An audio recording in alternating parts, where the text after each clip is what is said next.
Lights, camera, action. Lights, camera, action. Lights, camera, action. Lights, camera, action. Lights, camera, action. Lights, camera, action. Lights, camera, action. Let's go. I did this and I did that. Hit licks just to get cash. So weight in them zip bags. Met a pimp named Slickback. He told me to keep my game strong. I put a chick. Alright, we back with another episode of the Blaqamore podcast. You already know it's me, Blaqamore, and you can introduce yourself. I'm JoesNephew, your boy. You know, and he's a recording artist, and he in his music, he likes to spread the good word. You want to go into that a little bit? So yeah, right now I'm currently a hip hop artist, a motivational speaker, also a songwriter. So, and again, yeah, I am definitely spreading the gospel throughout the word, not ashamed of it. You know, I love God. And my audience is definitely the streets, and just doing my thing out here, trying to give back and help people not go down the same roads that we went down. Pretty much. How long you been on this path thing now? For about 2018, probably like 3 years. 3 years? Yeah. Was it like a specific event that It kind of led me to it. Probably just growth, man. Just growing up. You know, I had my son 2010, and him getting at that age, 3, 4, 5 years old, and just riding with me. And I was still, of the world and doing stuff out in the streets, and just my conscience, man, and just growing up being a father and becoming a man. I just knew I had to start making different decisions. I'd be riding, and again, I share testimony with y'all, just being transparent. I'll be riding and got my son in the back, and I'm running around making plays or whatever, you know what I'm saying? That's the type of stuff we do. And a lot of people do that, when they're in the world. And, you got to ask yourself, how do you really say you love your child when you take them penitentiary chances with them in a car? You know what I mean? I'm just being real. So things like that, man, would just touch my heart and just be like, man, you're going to have to stop this, man. You got a little young boy in the back who's looking up to you, and you got to be out here to take care of him and raise him.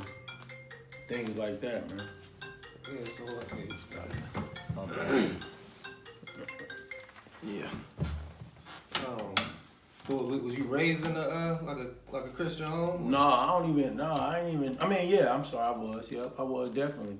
Like most African Americans, like most blacks, we come up, growing up in Little Rock and then moving to Omaha. I come up, my mom, we was in the churches, in there, sitting in there all day, couldn't wait to get out, that old school traditional stuff. So yeah, I definitely was.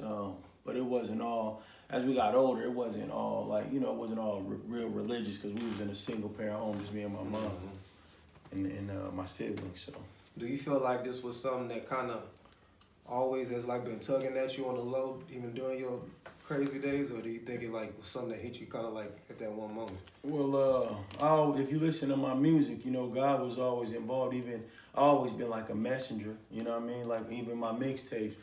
G.I. Joe, feeling like the hood hero, putting the city on my back, wanting to do it for Omaha, things like that. So I always had to have some type of purpose to be doing what I was doing. You know what I mean? This is my final chapter because of where I'm at in growth. So it all kind of makes sense. Yeah, you can go back and listen to all my music. Even then, I've always had soulful music. You know what I'm saying? It was hard for me to make club music and stuff like that. Even when I moved to the A, I'm like, I can't even make dance music, coming up to Omaha, our lyrics, we're storytellers. We come up the streets, so yeah, I've always been that type of guy. So I believe I'm just in my final chapter. What's the name of your newest album? The Book of Isaac. The Book of Isaac in all digital stores right now. All of them, whatever your preference is, Spotify, Amazon Music, Pandora, YouTube, Shazam, whatever your preference is, I'm there. So go check me out. Please download the Book of Isaac. Got 6 songs on there, very inspirational. Feel good music if you're going through something, and it's not no church album or nothing like that. I'm a man who loves God and is saved, but again, my music is definitely, my audience is the streets. So I think y'all definitely would like it. Check your boy out. So it do have for lack of better words, a worldly feel to it. It's not like. Well, the music is not necessarily the content, but the right. And I see where you're going with it. I would just say it's music. You know what I'm saying? Music is what moves all of us. So I just make good music like I've always had, and now with that, I'm just, it's not too much different from what I was already doing. It's just no cursing. And you hear me doing things that other cats don't do. Like, I'm bragging about my marriage and my wife, things like that. Like, I put a ring on it. Ex is upset, yeah. You know what I'm saying? So I'm glorifying things that other cats don't, that the streets glorify the opposite of what I'm glorifying. I'm letting you know it's so cool. It's cool to brag about your wife. You know what I'm saying? Especially, we need that. We need you know what I mean? Stuff like that. Brag about, testimonial. On my song 80/20, I went through a situation, a breakup with my son's mom, and it was just a testimony, you know what I'm saying? But of course, I know a lot of people can relate to child support issues and things like that. So my music, you hear it, and I'm sure you're going to be able to relate, kind of rock to it, and be like, oh, okay, y'all was going through the same thing. So, it ain't your average, it's not it's not your average album that, somebody would call a gospel or a church album. Yeah, Hip-hop, I'm a hip-hop artist. Oh, yeah. And it sounds mature as it should. I think that's part of the reason why hip-hop seem like it don't grow up, and when you get a certain age, they be like, you done for it, but I think it's more because they be still rapping about 20-year-old shit. Facts, man. And I was grown. Man, I was listening to Hove the other day on one of his interviews, and he was saying the same thing. It's all about seasons of your life, where you at. That's exactly it. How can I... Right now, I'm on my grown man, and so that was part of when I first got saved. I broke away from music for a minute because God needed all my attention, so I could really learn the word and build this foundation, But in the beginning, I was like, man, what I'm gonna rap about? Well, I can't rap about church and this and that and that. So eventually he brought it to me. No, your music is your music is your gift, and you have to speak your truth. You know what I'm saying? And with that, you add him in there, and again, you glorify things that's righteous and that's of God. Over same type of beats that 2 Chainz rapping over, or anybody. I can get on any beat and go in, and make it flow to where you can get a good message, pretty much, and some good content. Switching gears a little bit, just to get on some things that's going on in the world. Do you have any opinions on Kanye with his episode lately? I really don't even be into the, I kind of heard it. I saw JoJo Capone on the gram talking about Kanye was trying to convince the president to let out Larry Hoover, and I heard Kanye was on there doing some crazy stuff, but I really don't be tapping in. That's an area I need to probably get more into, Republican stuff and all Democratic stuff, or what is it called? What's the main word? Politics. Yeah, I need to pay more attention, but I really don't. God is my source. I kind of just be tuned into, trying to do the right thing. But yeah, I don't really know what happened. Do you? So let's go back to the music and you.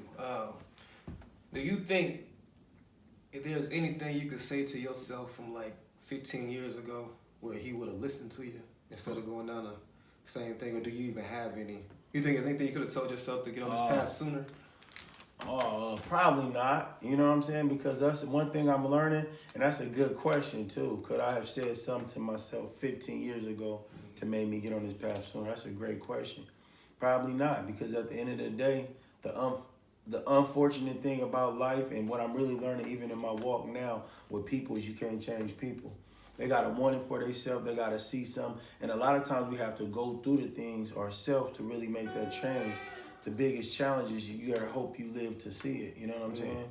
I mean, no, that's real. You can't, no, I probably wouldn't. If I would have said something to me 15 years ago, because again, people, you hear things and all that. But then again, it is about how you articulate and how you simplify things to people. And that's why with my platform, I believe me being, coming from the hood and being certified, I can get people attention and use my platform for that reason. Now, as somebody else 15 years ago that walked the same walk and I saw go on a righteous walk, set me down, they would have planted some good seeds, but at the end of the day, it's still on me. Yeah, it's still on you. So my thing was more so just the desires of going around a mountain. And the more you go around the same mountain, when I say going around a mountain, mean same thing. You break up with one chick, have a kid by her, get into another relationship, have a kid by her, things like that. We trying to fix it ourselves, I don't just use those relationships because everybody can relate. So, but you can look on all type of different levels where people go through same things and they continue to go around the mountain. So after you get tired of it, you know, even in the street, getting locked up, in and out, getting shot, this, that, stuff ain't working. After you finally get tired and you just say, you know what, Lord, let me try something else. Let me try it your way. You know what I'm saying? I done did everything. We done did everything and you missed a lot of bullets. And at some point you gotta be like, I done tried every way but one way. You know what I mean? So that's kind of me, man. I done tried a whole lot of stuff. So at the end of the day, I was like, okay, let me try your way, Lord. This is my final chapter. I wanted to be married. You know, I didn't want to be 35, 30 plus, still, you know, just chasing chicks in clubs and all that, still, you know, hustling in the streets and living that life. So again, going around the mountain, it just kind of helped me say, it's time to sit down, man, and slow down with time. Life is fast. You know, when you're in that fast life, the streets, you look up, it just be boom, boom, boom. And you never sit down, actually just really evaluating your life. A lot of cats never sit down and do that until they go to prison or jail. You know what I'm saying? How long you been married? A little over 2 years. Like, yeah, April will be 3. Is there any advice you would give to get God in your life? God is the secret. God is He's the key, man. I'm far from a preacher, man, but I'm gonna tell you like this: cats like us that grew up around OGs, pimps, and players, and that's all they glorify. That's all we know. You're not gonna change overnight, bro. You're not gonna change on your own. That's the key. You're not gonna change on your own, bro. And you gotta know that, man. You're not. And you could try it, and mark my words. You still gonna have, because even when you get saved and even when you get married, the flesh, if you don't know how to attack the enemy, saying it's like saying like they like to use the analogy, what's downloaded into your hard drive. If you've been doing some 30 years and that's all in your hard drive, it ain't gonna change overnight. You gotta clean out your hard drive. And with that takes accepting God in your life to come cleanse your heart and renew yourself. You gotta renew your mind. So when you do have those thoughts, when you see a female and she's sexy and she bad, but you married, you gotta renew your mind and say, okay, that's a good looking sister and all, but you know, that ain't the purpose for, it's not for me to have sex with her. Y'all might have a good vibe and all that. So you have to speak that stuff into your mind, into your head, and the atmosphere. And it may not go away right then, but the more you practice and keep doing it, eventually those desires, those lustful desires, they thin out, you know what I'm saying? And then you find yourself like, dang, I'm accomplishing something I never did. You know what I'm saying? For me to have been faithful, it's like, dang, I never did this. You know what I'm saying? That's deep, but it's, hey, you try it on your own if you want, and you keep trying.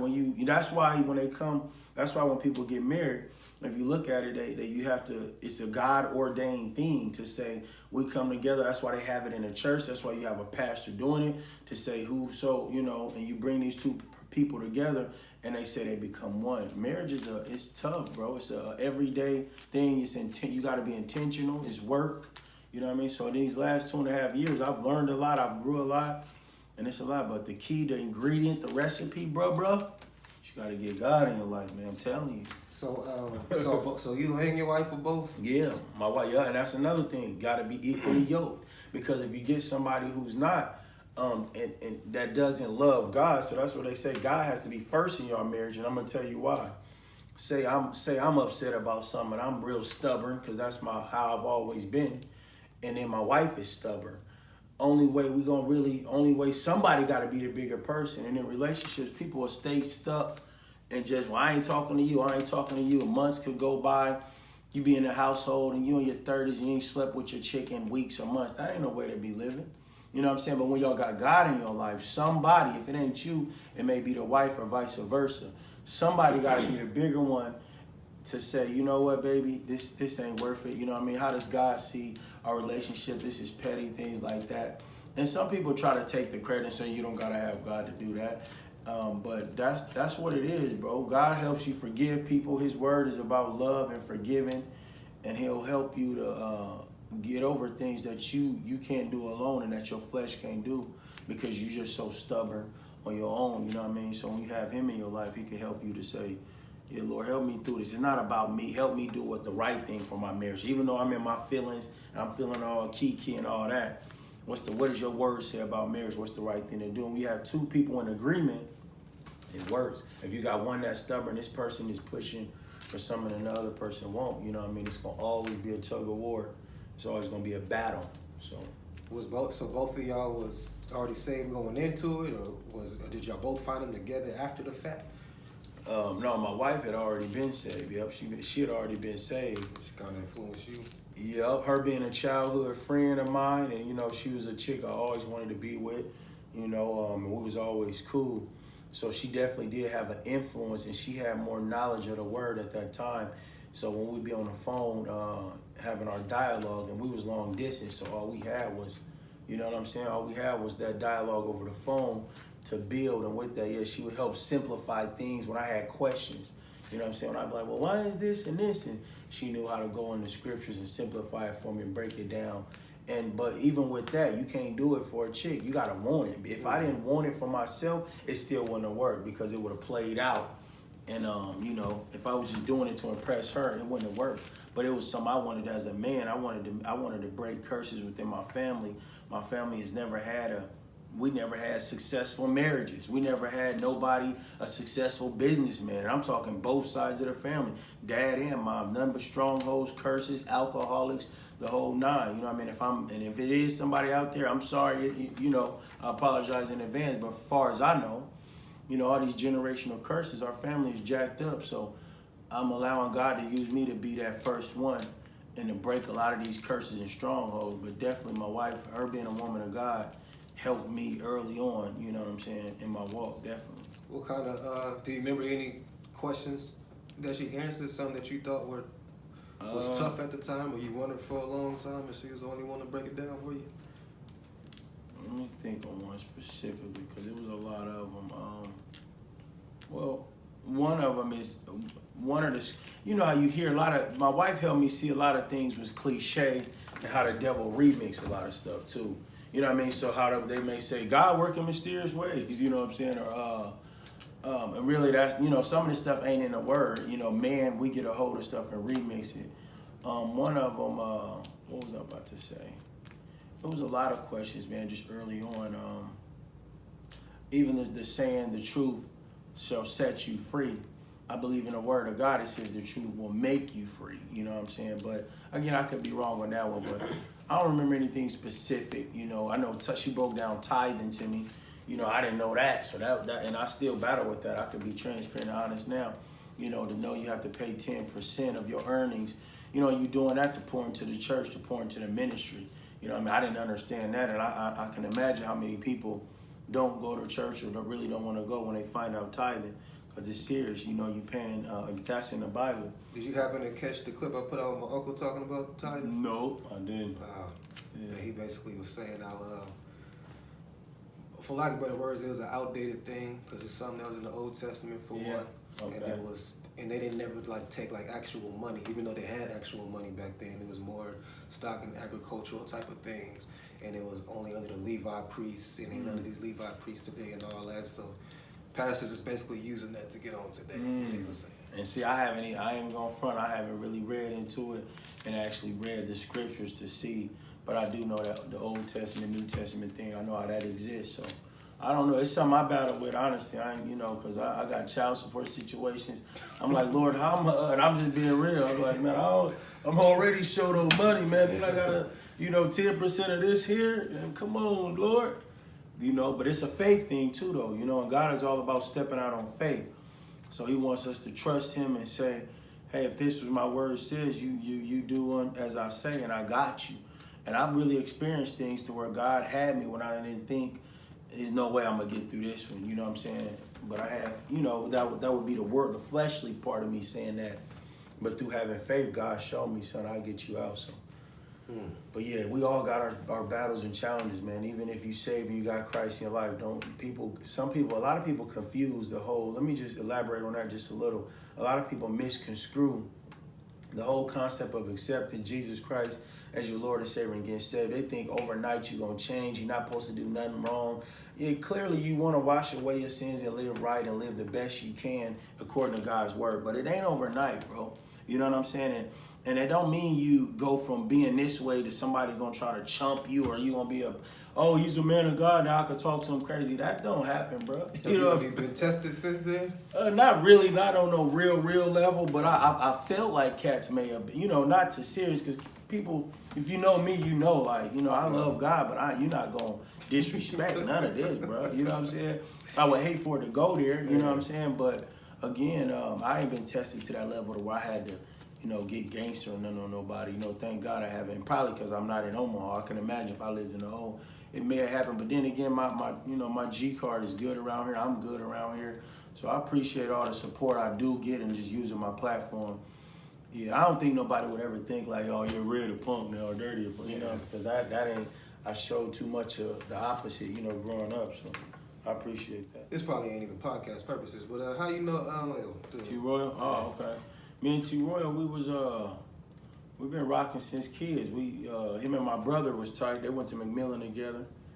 And then T Roy used to come to the crib, stay at the house. We all got cool. You know what, seventh grade, him and my brother. I was in the 7th, they was in the 8th. So we got cool like that. And yeah, T Roy stayed at my house. His relative Teddy, Victor, Hill, they stayed at the house. We all bonded like that. And then we got into that gang life and like a little after. And he came from Pleasant View, you know, we from James. And that kind of caused a little friction when, you know, the Bloods and Crip thing. So we would see each other in the streets and he know, cuz I ain't, you know what I'm saying? I'm like, dang, bro, I thought we was, you know, so that gang, like, he know it, you know, that's my dude. Now we grown and we can laugh about it. But I'm like, yeah, bro, you kind of, you know, but that's what the gang life do, though. You know, he was Crip or none at a point, and my boy about that life. So when he was official with it, I was official with it. So we had a little season of where we didn't talk, but then we got a little older and came back. And I want to shout T-Roy out too today. And I always knew my dude was real because I knew him as a kid. But I could say one day he had me in Pleasant View projects with all the Crips. And this was at a time cats didn't like me. I'm in there with Lil Guns, R.I.P. Lil Guns, Menace and all. I don't know if Menace was there, but Janai. You know, and they know, you know, a few. It was BG, of course, rest in peace, BG. And me and him was always cool though. But T-Roy had me in the projects by myself shooting dice. At a time, in Pleasant View at a time, I shouldn't have been there. And then nobody, was like, this my boy Dirty, ain't nobody touching him. And I'm just, you know, like, in the projects, like, for real, in the house and all that. I said, yeah, bro, I don't even remember at that time, wow, you know, I think he was just on some, let me show you how real I am, bro. You know, come over here and ain't nothing gonna happen to you. And I was like, dang, yeah, bro, solid. Because, yeah, they didn't like me at that time. So yeah, that's my guy though, T-Roy. Now we done collaborated, you know what I mean? Shout out to him, T-Roy. Make sure I go pick up his album, that Brain Food, on them digital sites. I swear, he like the hardest working nigga. I ain't never seen a nigga work harder than him. And I always tell him, man, I said, bro, you work, I said, you out working everybody in the, I don't care, whatever, and I ain't, you know, really in tune with the Omaha rap scene, but I'm you know, as far as your hustle and using these social sites, my boy been grinding hard. Salute to him, shout out to him. That's why I definitely was glad that I was able to hook up with him and do that sauce dripping, you know what I'm saying, with him. So, yeah, that's my dude, man. And then, too, it was intentional to show, you know, OGs uniting, you know what I mean? The OG Blood, the OG Crip uniting for the streets, you know what I'm saying? And people probably don't even know how, you know, the younger generation don't even know what that was about. But even then, T-Roy was in the hood with all James Streets, only Crip over there. You know what I'm saying? But my homies all respect him because it's all love. They know I'm on a positive movement. But even if I wasn't saved and was in the streets with it, he still would have been good because he over, you know, T with the hood.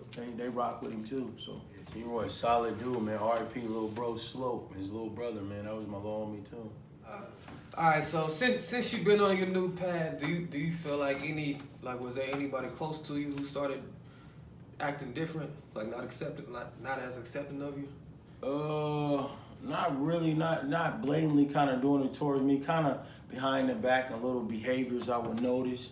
You know, little things may have been said here and there. But one thing about it, man, I just realized that comes with success, man. I was just telling somebody the other day, and success is measured ain't just about how much money you got. When you escape the ghetto way of thinking, your whole mentality, you're successful now. You know what I'm saying? And with that brings, people either gonna love you for it or they gonna hate you, man. So one thing about this game, I'm realizing if you're not ready for that, it ain't for you. You know what I'm saying? Because you can't pay that a whole lot of attention and allow that to affect your feelings and your assignment. You know what I'm saying? So that's you gotta. It comes and you be like, dang, I didn't expect that person for that to go that way. You know what I'm saying? But at the end of the day, you be like, okay. And you pay too much attention, it could throw you off, you know what I mean, and get you in your feelings and get you away from your assignment. And that's how the enemy works, though, right? He works through people, so he'll send close ones or people, loved ones, to kind of come in and try to venture you from your assignment. But you got to stick to the game plan and know that's what comes with the territory. You know, so I just think of American Gangster when Frank Lucas was getting on. He said, success taking shots at you, you know what I'm saying? So that's when you know you winning and you doing something right, you know what I'm saying? But nobody really, personally, my transition been pretty smooth. I thank God for nobody's attacked me head on, and you know, like, and that day may come, but I don't think it will if it ain't came already, you know what I mean? Or somebody like, Reg, you really can't call me, or you can't, you know, I left, ain't no smut on my name in Omaha. I left good and clean and clear, you know what I mean? With my whole path and success of putting in work in the streets. Never done nothing, you know, again, never crossed the G code line. So, Cap, you really can't, it's hard for somebody to call me out, you know, and I don't say that braggingly, I just say that, you know, authentically being real. So, you know, praise God for that, you know, kept it a buck, real.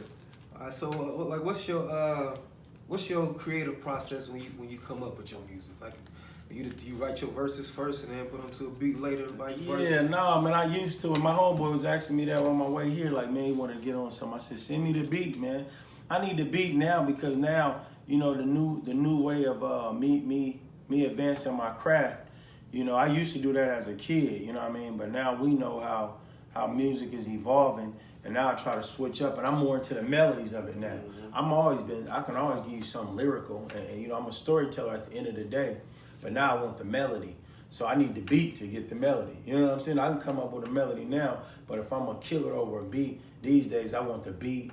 And and I remember back in the day, Jay even said that, you know, he'd be sitting there kind of getting the melody and his head on the beat and, you know, whatever. So once you get the melody, then you put the words in. So that's the difference with me these days. As a kid, I just write, you know, be locked up, just writing all kind of stuff and then get out. And that's probably why a lot of it didn't sound good over that record. Now I'm thinking about it, you know what I'm saying? Because you didn't write it with the record. So, but that's a good question. What you think, you still write music? I ain't wrote music in a while. Yeah, because I would imagine these days, most people probably do it that way. Because these days, cats just go in there, they're getting the beat anywhere and just, you know, vibing with the beat and let it come out. So yeah, that's how I do it these days. I need that beat, I get the melody, then I go with the hook. See, back then, I would just write the songs too. And back in the day, I would write, and really, my hook would usually come from my song. Yeah. You know, I'm sure a lot of people probably did it that way, but my hooks usually came later. Now, and then being around Queso and all, you know, being amongst artists, you pick up different things and learn to perfect your craft. I need that hook first. You know what I mean? That hook gonna carry it. You know, these days that hook and that beat gonna carry it, and then after that, it ain't nothing to, you know, talk that talk in between there. So yeah. You mentioned Queso. We was all close. Do you have any interesting Queso stories to share with the people? Oh man. Well, I'll say this. I ain't gonna get nothing too personal, you know. But shout out to my little bro. He just signed his deal. You know, he been working real hard. When we shot that video, what's the video we did? I'm F'd Up with JG. We did the remix. And Queso was in. So we mimicked the video. We mimicked the movie, The Hangover. When old boy was in the trunk, so Queso was in the trunk. Yeah, he was talking about that when I just shot the video Purpose, and he was there. You know, like a few weeks ago. Like, yeah, man, y'all ain't gonna have me in the trunk no more. So that was pretty dope. I was watching it the other day, and we had Queso in the trunk with the flashlight. I don't even remember the part on the movie. I guess when old boy was stuck in the trunk. Was that the little Asian guy? Yeah, so Queso was in the trunk with the flashlight when we shot that video. Now, time flies, I think that was like 2012 or 2013. Yeah. But yeah, that's little bro, man. Shout out to him. He working hard in the A. You know, been doing his thing, man. Little bruh. Salute. Absolutely. Did you, just curious, did you ever used to pay attention to Malice from the Clips, Pusha T brother? Man, yeah. So but I did listen to him, because when I got saved again, I was kind of like trying to fill out some artists that was spiritual. Like, let me see how they do. And when I tapped into Malice, I'm like, that's what I didn't want to sound like. All his music sounded corny to me. Like, he was so dope talking that street stuff. But I believe he went the whole route I didn't want to go to, and I don't know how it impacted his fan base and his people. I don't know. That's something I could probably look into now and see. You know, his views and still looked good, but as a fan, I was lost because I was like, oh yeah, bro, you sound too corny. It was just, I can't mimic it word for word, but it wasn't the message that I wanted. So that was my biggest challenge. Like, Lord, how am I gonna still talk to the street? They don't want to hear this corny, I'm going to church, and shout out to him, no disrespect, but him and his bro, they went hard, they go hard. We know his lyrical ability, but I believe he battled with that, because again, I can imagine a lot of people do when you rapping in the streets and then you transition and you get God in your life, the challenges. How do I still talk that? Yeah, I was gonna say you probably don't have to do too much thinking of it, because the album that they had before he got saved, to me, he sounded saved. I mean, he was still cussing and stuff, but he still hit me as a righteous dude. He inspired me in a certain type of ways. But then when he made the complete jump, I was like, not so much. But I think it's just more of, you should just saying the truth still without giving it too much thought. You know what I'm saying? Right, and what really helps is if you just be testimonial. You know what I'm saying? You can always. And that's just with anything, anytime you're trying to help somebody. Because people don't want you to come to them and just, hey man, you need to go to church, you need to do this, you need God in life. And I get it, because when I was there, I didn't want it that way. But what really gets people is hearing other folks' testimony. Like what I just shared with y'all about, my wife's situation, all that type of stuff. Hearing people's testimony, it's kind of like a ooh, or that's deep, that's dope. Just was at church today, and hearing the lady testimony just had everybody in tears because she was in a wheelchair, you know what I'm saying? And she just kind of shared some things and it hit you ASAP, you know what I'm saying? So, yeah. So that's what I do, testimonial, rap, and just try to glorify God, you know what I mean? But I'm very strategic on how I do it, you know what I mean? That's what Queso was like, a lot of people was like, man, you got to just straddle the fence, but I'm not going to minimize God. I didn't minimize the street way of life. You know what I'm saying? I'm not going to minimize it, but I understand what they were saying, but I ain't here to, I believe my music, it's straddled enough. You know what I'm saying? I'm not, again, what Malice was doing was, to me, no disrespect to him at all, but it sounded corny because I don't believe he figured it out. I thought he probably rushed out there too fast. See, I had a nice break. From the music. I didn't go right from making music one way and the next day I was just making, you know what I'm saying? I sat back and built my foundation with Christ.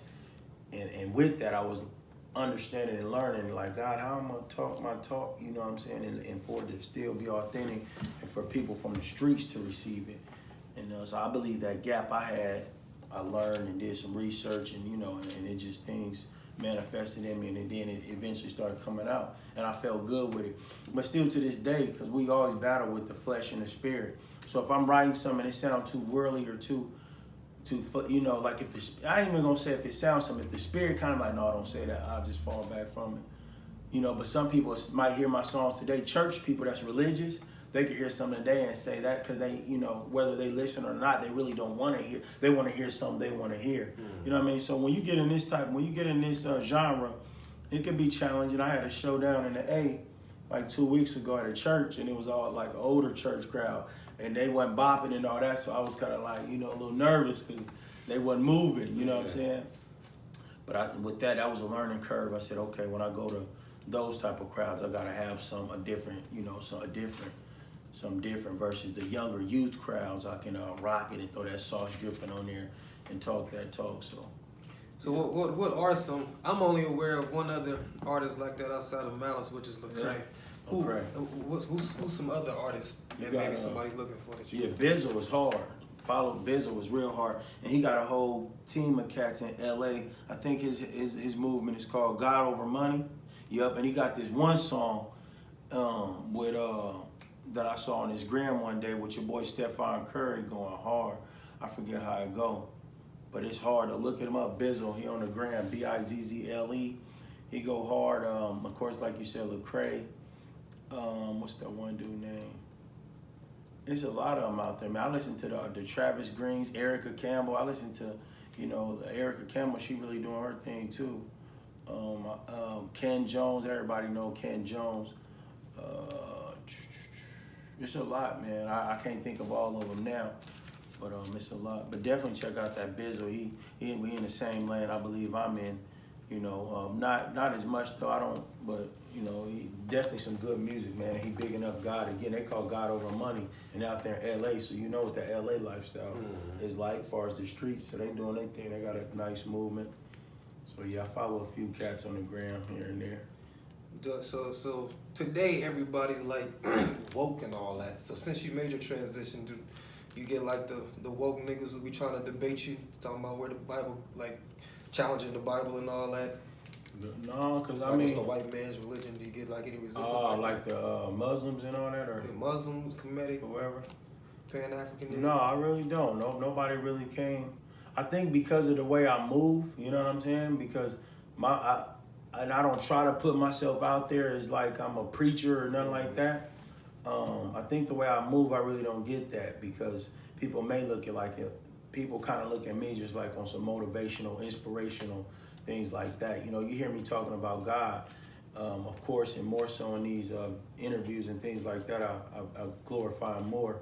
But in my music, you know, and that's a part of my strategy. I try to keep it to where it ain't too much, to where they don't, like when I did the sauce drip, and my homie was like, man, I didn't even know you was talking about God in there, you know what I'm saying? So I don't think people ain't coming at me like that. But I don't really do the debating and the arguing, man. Whatever you believe in, you know, I would hope you believe in Jesus Christ.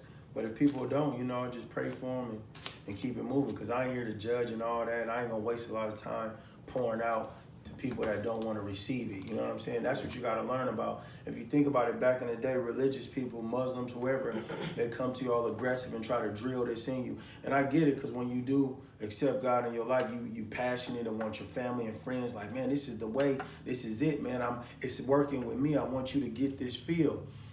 But hey, man, the more spiritual you grow, you realize you can't save everybody. You're not going to save everybody. People got to want it for themselves. So at some time in life, you will go all the way around the mountains. Hopefully you live till you get to that point and you say, you know what, Lord, let me try it your way. And then you'll see, you know. So I happen to be a very, I look at things optimistically a lot, perhaps overly optimistic. How realistic do you think it would be for like your genre of music, where God is cool and being mature is cool, is like the mainstream as opposed to where it's at now? Do you think a time like that would ever happen? I believe like if that lane, like if it's gonna blow up that lane, I believe it's coming. Yeah. It's a lot of people. It's this guy named Glow too. Y'all look up Glow. He in the A. He go hard. He got this song called Church in the Morning going in. Yeah, I believe it's coming, bro. If you look at it, everything is evolving. You know, just like back in the day, we never thought we'd see the gays and the lesbians coming out this much. You know what I'm saying? Look where it's at now. We never thought we'd see a black president. Trump is the president. You know what I'm saying? Go figure. You know, one thing about today, man, the world is sick and it's wicked. It's a lot of hate, evil, and it's just evolving. A lot of people I notice, they be wanting to hear something different. Music is going to continually evolve. And the young boys going to talk, they talk because they're active and they doing that. And I get it. I was that. You know, but it's a need for this type of music to get a balance. I believe personally, I believe it's a need. You know what I mean? It's OGs talking. I'm an OG talking. That a man of God. That's, you know, really from that whole walk of life, and just saying, look, bro, you know, I get it where you at, man, but it's okay to, you know, love one girl and don't be out here sleeping with all these chicks. You may catch a disease. It shouldn't take us to catch diseases and get like certain situations to get humbled. It shouldn't take you to get locked up to be humbled and you got to go do 10 years away from your home when you could just got a job and work. You know what I'm saying? And when you go through it, again, I walked both sides of the life. I did the streets. Now I'm working and I'm winning more now than I was hustling. And that's facts. Credit is 7+. You know what I'm saying? And you know, it ain't bragging. It's all glory to God. I'm walking in dealerships. I want that. I don't want to put nothing down. I want my payments to be X, Y, and Z. Boom. Because I'm 7+. You know what I'm saying? Brand new Camaro. You know, I didn't get the. you know, even now, a lot of my homies don't own credit cards. You know what I'm saying? I got several good credit, and I praise God for that. I'm not bragging at all. That's why I'm here to try to break those down to homies how to, hey, bro, establish some credit, get a job, get a work history. You know, I just told my wife, babe, when I left I couldn't rent a car. You know, now I'm renting hundreds of cars. I'm just using that as a simplified example that, yeah, I'm doing better now. And our other cats probably, you know, some different strokes, different folks. A lot of cats hustle, got big money, made great investments, and that's what's up. But if you 30 plus, bro, and you still selling dimes and dubs, go get a job first. You can do that on the side. That job is going to be your foundation to build. You know what I'm saying? And Omaha is a little easier versus Atlanta as far as, you know, economically. But, man, real estate and things like that, and my boy here know all about it. You know what I'm saying? But, man, I can honestly say, bro, I've been working going on 9 years. I ain't hustle, but I was addicted, though. We all know the hustling life is I'm still a hustler. Hustle don't mean it got to be illegal. You a hustler. I'm up early in the morning reading, pouring into myself, praying, getting up ready, writing. My mind go 4 or 5 in the morning because the hustle is in me. So I love how I grew up. The hustler's in you. You know what I mean? Don't mean you got to wake up and, you know, just sell drugs and you get up and you smoking, getting high all day and ain't done nothing productive. I got to be productive, bro. So I thank God where I'm at and how I've grown and where I'm at, you know what I'm saying? And I pray that I never go back to, you know, having to do nothing illegal. And I probably, at this age, I wouldn't, because it's like, I just want to be out here to be able to take care of my kids, get that wisdom. And you know, I've learned enough to know how to generate money the legal way.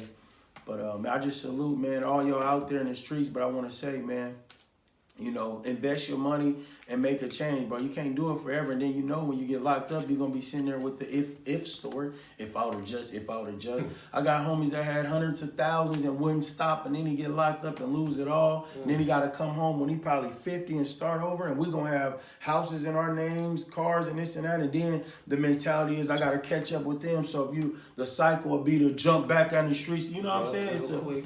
It's a never-ending cycle. It's a generational curse, bro. And I'm just trying to help really break these generational curses. So I don't like people to look at me and say, "Oh, Dirty, he preaching now." No, bro. I'm just like you, if not worse than you. I used to gang bang for real and really did that. A lot of y'all flexing. You know what I'm saying? So to really have done it. And if you look at people who really done it, I see the JoJo Capones from Chicago. I don't know, bro. You know, I hit him up one day on the book and he acknowledged the O. You know, I was salute to that. But I'm saying, when I see real gangsters that say stuff like the real gangsters at home with their kids, you know what I'm saying? Real gangsters going to work, getting jobs. Come on, man. Even Big BU, rolling 60s. I hear him kicking knowledge, man. When you really live the life, bro, at my age, you ain't here to be glorifying that stuff, bro. You want to sit back and educate, and you don't want to see these young guys out here doing that. You know what I'm saying? They're going to do what they do. But if us as leaders and big homies ain't kicking no knowledge, how are you a big homie? How you his age and you still on the block with him? You know what I'm saying? Yeah. So I can go on and on, bro. But this is my purpose, though. You know what I'm saying? So really, I'm a big homie giving back, and that's how I try to come off. I don't want people to think, oh, you trying to get me to go to church and all this and that. Ultimately, yeah, bro, I want you to love God because he's the answer. He's the source, not the resource. He's the source. But ultimately, man, I just kick it like I can. And the best way I can kick it is where I'm from. That's why y'all see me out here intentionally out in the streets coming home. How can I come home and I've learned all this knowledge of God and all that and not be around my homies because they ain't saved, and me to be like, oh, I'm better than you. See, that's what a lot of religious people did, people that go to church. And I always hear pastors talking about that, how it's hard to, how you want to bless people that's just staying in the church, but you're not really hitting the streets and trying to pull people that's out there. See, my ministry is the streets. You know what I mean? That's where I'm best at. So, you know, that's my season I'm in right now until God take me wherever he want to take me. But that's my ministry, man. I'm in the streets with it. Hell yeah. You mentioned how your credit is right now. You mind sharing like the steps you took to get it to that level? Yeah, how long it took and all that? Right, Credit Karma. Man, I've only had credit right now for and that's the only thing that's like that's red on my thing is my time of credit. You know how you on creditkarma.com? So, you know, you have your accounts, your payments on time. You have how long you've had your credit. I haven't even had credit like a total of 4 years yet. So until it get to the the 4-year cap, it got me in the red. Once I get in the 4, it'll probably get yellow or green. But I got an account on creditkarma.com. My homegirl hooked me up. Shout out to Anitra. Never forget her for that. She told me, Dirty, go on Credit Karma. Went on creditkarma.com. She helped me set up my little account. From there, I was just watching it. And she encouraged me to apply for a credit card. I think my score probably was, I didn't have no credit. So they always say no credit is better than bad credit. I have no credit. So I don't remember what my score was. Probably a little under 6. Probably, I want to say like a 580 or something. That's what it was before the credit card?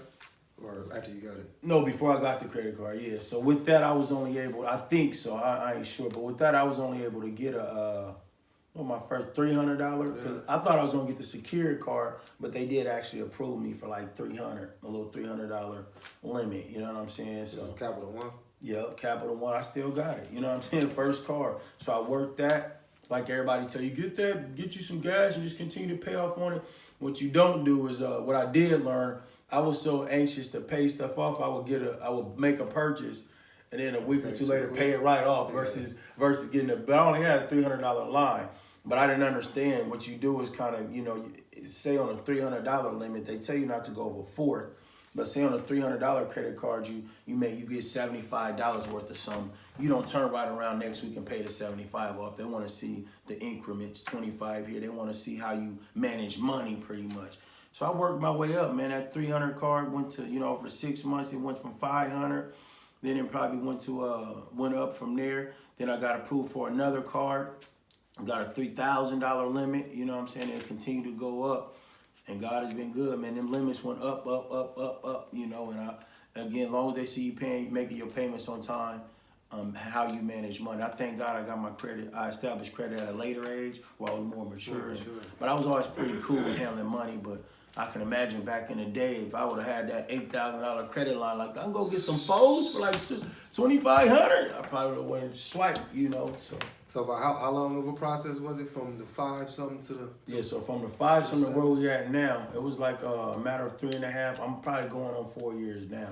And with that 580 to up to 780, you know what I'm saying? 780. And anybody that know about this, you watch that credit score, and Credit Karma's not giving you an accurate score, but it's close enough. Then you got the other FICO scores and things like that. But just watching it, monitoring it, you know what I'm saying? And then I was able to get a house later once I got in them 7s and things like that. So it was a journey, something I had to experience. Older people some people would tell us, but again, growing up in the hoods, man, we ignorant, man, lack of knowledge. And I don't say that disrespectful. Ignorance is what you don't know. Ignorance is what you don't know. We got to tell our people and educate our people, hood niggas, and I'm just using that phrase niggas because that's the mentality, you know what I mean? The mentality is always just, man, don't nobody need that. Cash. That was me. I don't need credit. I got cash, man. Them doughboys wish they had. You could have $500,000 under your mattress right now, and you can't go get what I could get because I got credit. And I'm just keeping it a buck. You can go buy some stuff, but what they know as businessmen, they be like, dang, I wish I had some credit. And eventually they would. They work on that because you got to get credit to really, all you doing is getting their money to pay off their money. You're getting loans, and it's just a repeated cycle, and it's lovely. And I've learned it now, so I'm like, man, it's the best thing going if you know how to manage money well. Now, if you're not good with managing money, it can be a whole nother entity. Yeah, and then people will hear, damn, took 2, 3, 4 years. I got to think, man. Niggas, unless you plan on dying next month, what else you got to do within a few years' time? Because when that 3, 4 years go by and you still at 497. Man. And that go by fast, man. That go by Hell fast. Yeah, dude. If you getting busy and you working, man. So definitely, man. But I love the old man. Salute to the city, man. I'm praying for the whole city, man, that we break this curse. I was reading this scripture about how Abraham left his land. You know what I'm saying? And I kind of related to it. It resonated with me how I left my land. And I thank God it's the best thing I probably did because I was surrounded. Our land is cursed, bro. And what I mean is cursed by whatever your grandparents and them was doing. And if they wasn't right with God and foundations they laid, it came upon it's a generation after generation after generation, bro. So I'm just advising and encouraging y'all to study the word of God, educate yourself, and educate yourself, man, so you'll know how to attack the enemy, so you can see, damn, why do I just continue to just sleep with multiple chicks and I can't get right in that area? Why I keep making bad money decisions? Why I can't give up this alcohol habit or this weed habit? It's generational curse, bro. You curse. And unless you speak against it and break it, it'll continue. And your son will probably get it, and he'll have kids, and his son will probably get it. And I'm just keeping it real, bro. You gotta break the curse, man. And it starts with you. It ain't about pointing a finger. You got to have some self-accountability and say, you know what? I'm going to be the one to own up to what I see is happening, and I'm going to break the curse. I want to be the one to leave my family line of business, or to say my uncle was successful. My uncles really weren't all in my life like that. Shout out to my rest in peace, my Uncle Mark just passed, my Uncle Joe, you know. But other than that, growing up in Omaha, I really didn't have my uncles and the whole, you know, family around. But again, I see our land is cursed, bro. And we got to step up. And us as men, I don't even do the black and white thing. Us as men and people, period, we got to learn to love on each other. Love conquers all. That's not a cliche. We got to learn to love on each other. Remove that pride. Everybody around here think they want to be the man, and, you know, and ain't nobody want to help each other. I was on an interview yesterday telling them about the A, and you know, Black, you been down there. Man, ain't no I in team. None of them artists that y'all see, NBA players, none of them got on by themselves, bro. It was hard work, dedication for LeBron, but guess what? LeBron had a team. He had a team encouraging him when he got distracted and was ready to quit. He had a team encouraging him, waking him up in the morning until it became a system and he got into a rhythm of it. Everybody, T.I. got a team, bro, that stood behind him to play certain positions. They all got teams, bro. And I use them because y'all can identify with them as entertainers or whatever. But everybody that's successful you see on them screens, bro, they had a team, and we got to work together in Omaha. You know, so y'all support my boy podcast. Use this platform to, you know, get your exposure. Again, man, let's work together and let's come up, Omaha. But if we don't break that mentality and that lack of knowledge and work together and speak against the curses over the land, it's going to continue. Omaha going to forever be this city that's all this talent. It ain't nobody, you know what I'm saying? Shout out to the homie, just knocked old boy out last night, Bud. Keep doing your thing, bro. When they hate on you, Bud, don't even come down to their level, bro. Keep doing what you're doing and stay positive, man. Let's support our home team, y'all, and let's be prosperous, man. We got to stick together. It's your boy JoesNephew. I'm going to go ahead and sign out. Y'all make sure y'all go cop the album, all digital platforms. Check me out. Hit that like button. Subscribe to my YouTube channel, JoesNephew. Follow me on Instagram, JoesNephew_the brand. And look for me, man. I ain't going to stop, you know, until God tell me to stop. So shout out to my boy Black, man, having me on the show, too, man. Y'all support the podcast. Now it's a beautiful ending note. See y'all next time. Peace.